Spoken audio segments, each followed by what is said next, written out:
रात का समय है, गांव की गलियों में टिमटिमाते दियों की रोशनी है और आसमान में तारे झिल। दादाजी, वो देखो, वो जो पुराना मिट्टी का घर है उसके ऊपर लकड़ी का बोर्ड टंगा है और उस पर लिखा है 24 तत्व।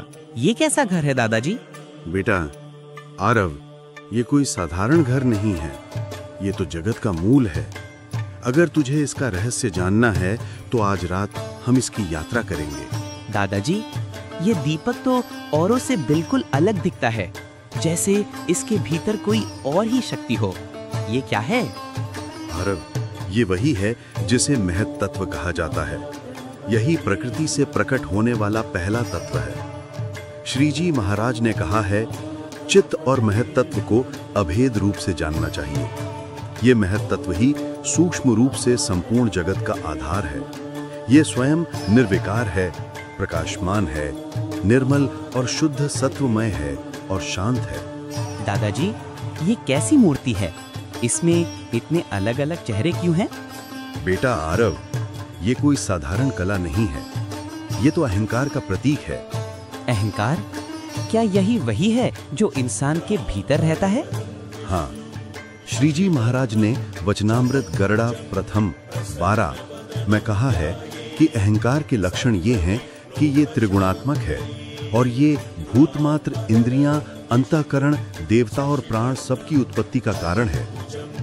इसमें शांतता भी है, घोरता भी है और विमूढ़ता भी है। दादाजी, तो क्या ये वही है जो मनुष्य को बांध देता है? हाँ बेटा, यही वह बंधन है जो जीव को उसके असली स्वरूप से दूर कर देता है। दादाजी, ये टीवी में जो चल रहा है, ये कौन सा चित्र है और ये हमसे क्या कहना चाहता है? ये मन का चित्र है। मन वह क्षेत्र है जिससे सारे काम उत्पन्न होते हैं। ये संकल्प विकल्प का रूप है और समस्त इंद्रियों को नियंत्रित करता है। और ये शीशे में जो बुद्धि रखी है, ये क्या अंग है और यहाँ इसका क्या कार्य है? ये बुद्धि है। बुद्धि से वस्तु ज्ञान होता है। ये इंद्रियों के विषय में सूक्ष्म ज्ञान देती है। बुद्धि से संशय, निश्चय, निद्रा और स्मृति जैसी अवस्थाएं चलती हैं। दादाजी, ग्रामोफोन की ये मधुर ध्वनि सुनकर बहुत आनंद आता है। ये किस चीज का लक्षण है? ये शब्द का लक्षण है। शब्द अर्थ का आश्रय होता है, व्यवहार का कारण बनता है, बोलने वाले का स्वरूप प्रकट करता है। शब्द आकाश तत्व से संबंधित है और श्रोत्र इंद्रिय द्वारा ग्रहण होता है।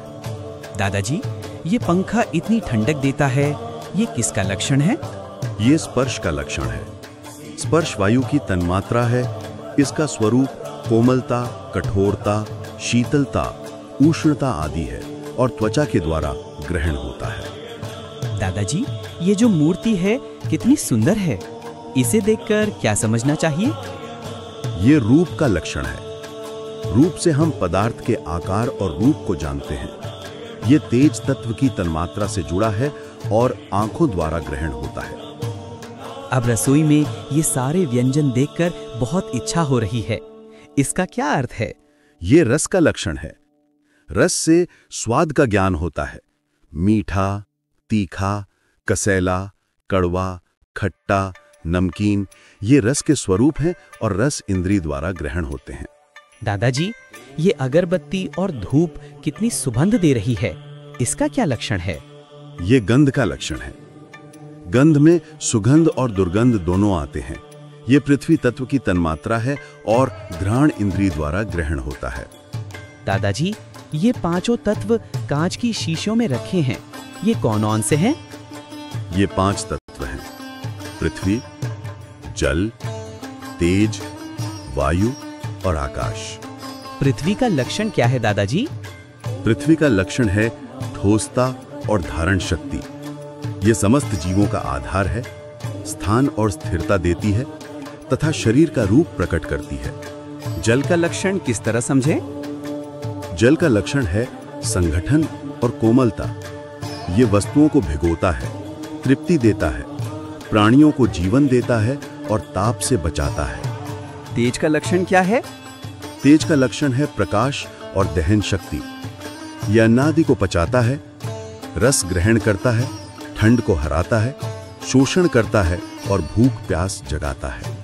वायु का लक्षण बताइए दादाजी। वायु का लक्षण है गति और कंपन देना। ये वृक्ष घास को हिलाता है। शब्द, स्पर्श, रूप, रस और गंध जैसे विषयों को इंद्रियों तक पहुंचाता है और इंद्रियों का आधार बनता है। आकाश का क्या अर्थ है यहाँ? आकाश का लक्षण है स्थान देना। यह समस्त जीवों को आवास देता है। शरीर और व्यवहार का व्यापक आधार है और प्राण, इंद्रिय, अंतःकरण का गृह है। दादाजी, वो उस बड़े अंडे का क्या अर्थ है जिस पर माया लिखा है? वो माया का अंडा है। माया से संसार की उत्पत्ति हुई। माया वो गर्भ है जिससे सारा जगत पैदा हुआ। यही वो कारण है जिससे प्रकोप और प्रकृति का रूप बना। और दादाजी, उस बोरी में जो आपने दिया वो क्या है? बेटा, वो पुरुषत्व है, सबसे मुख्य तत्व। इसी पुरुष में जीव का असली स्वरूप है। जब जीव 24 तत्वों को ठीक से जान लेगा और पुरुषत्व को जान लेगा, तब मोक्ष की प्राप्ति होगी।